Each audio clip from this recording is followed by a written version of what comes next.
Alright, we got a 2020 F150 here. We're going to change the transmission fluid. You should do this every 30,000 miles, especially on the F150s built after 2015. Same thing with the Chevy Silverados built after 2015, probably more so. We got 79,000 miles and a complaint of rough shifting and a shudder. Tools to get the dipstick out, a 19mm wrench, and another wrench for leverage. There's your dipstick. Just put yourself a wrench up on there like such.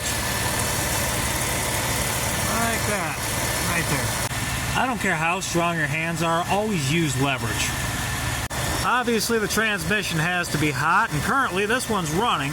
You can see that there's a catalytic converter right there.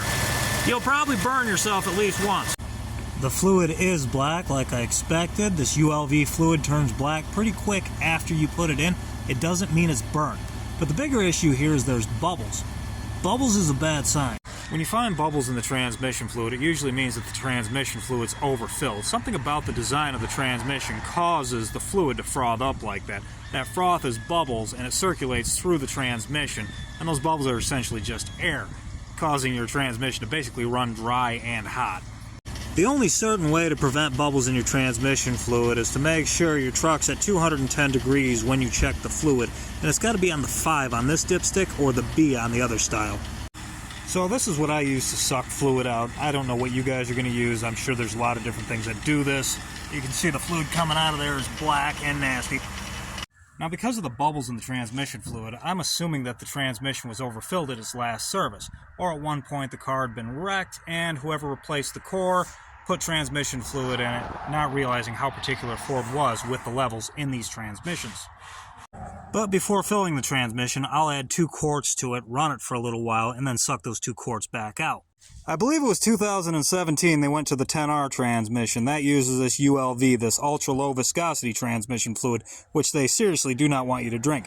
Before that, it was just LV, low viscosity. So we rinsed it out with 2 quarts of transmission fluid. You could probably get it cleaner if you ran more through it, but honestly it ain't going to help you that much, and this fluid's very expensive. Now it's time to fill it. Don't assume your fluid's at the right level just because you put the same amount of fluid back into it that you took out of it.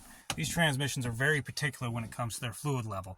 If you're a half quart over, they'll run perfectly fine all the way up to 65 miles an hour forever. The second you get on the expressway, well, actually 10 minutes into being on the expressway, the transmission will start overheating.